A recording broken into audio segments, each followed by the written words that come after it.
Aujourd'hui, nous sommes dans le chapitre 1, verset 8 de Actes des Apôtres. Mais vous recevrez une puissance, le Saint-Esprit survenant sur vous, et vous serez mes témoins à Jérusalem, dans toute la Judée, dans la Samarie et jusqu'aux extrémités de la terre. Donc ici est écrit qu'à partir du moment que nous recevons le Saint-Esprit, nous recevons aussi une puissance. À quoi ça sert cette puissance? Cette puissance, c'est pour nous aider à maintenir dans la foi. Vous savez que nous pouvons rester à l'église pendant plusieurs années, mais si nous, on ne reçoit pas le baptême du Saint-Esprit, on va finir pour abandonner. Parce que le baptême du Saint-Esprit, justement, nous donne cette puissance, la puissance de nous maintenir fermes dans la foi, de nous aider à surmonter les problèmes, le désert, nos faiblesses. Cette puissance nous permet de rester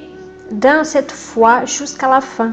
C'est pour ça qu'on reçoit cette puissance. Ça ne veut pas dire que nous sommes meilleurs que les autres personnes, ou que nous sommes parfaites, ou que nous sommes des héros ou des héroïnes. Non, mais cette puissance nous permet de vaincre nos désirs, nos faiblesses, notre volonté, nous permet de suivre la volonté et pratiquer la volonté de Dieu. Après, il dit aussi que nous serons des témoins partout. Mais comment ça, témoin? Ah, mais je suis déjà témoin de Dieu, même sans le Saint-Esprit. J'ai des témoignages dans la santé, dans la famille, vie spirituelle, vie financière. J'ai déjà donné plusieurs fois mon témoignage à l'église, des campagnes d'Israël que j'avais fait, des propos. J'ai obtenu la victoire.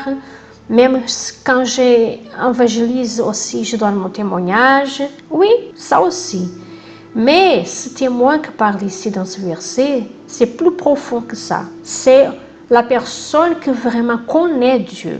Parce qu'à partir du moment que nous sommes baptisés dans le Saint-Esprit, on passe à connaître Dieu. On sait qui est Dieu. Donc, notre caractère, notre propre vie, plutôt le caractère, plutôt notre intérieur, témoigne Dieu, montre Dieu dans notre vie. Parce qu'à travers du baptême du Saint-Esprit, on devient comme Dieu. Pas parfait, mais nous devenons aussi comme Dieu dans son caractère, dans son ADN. Voilà mes amis, ça c'est le message d'aujourd'hui. Donc c'est très important vraiment d'avoir ce baptême du Saint-Esprit. Vous voyez que c'est quelque chose de très spécial, pas une chose banale, mais une chose très très spéciale, que c'est vraiment un grand miracle. Pour moi, c'est le meilleur et le plus grand miracle qu'il peut avoir dans la vie d'une personne. Restez dans la foi, mes amis. Si par hasard, cette semaine, vous vous sentez faible, vous vous sentez, comme on dit, fatigué. Vous savez, fatigué, nous sommes déjà dans la 3e semaine, on s'approche de la fin et je suis fatigué. Mes amis, mettez cette fatigue derrière le dos. Demandez à Dieu force. Parce que justement, nous sommes presque à la fin et on ne peut pas désister, on ne peut pas baisser les bras. D'accord?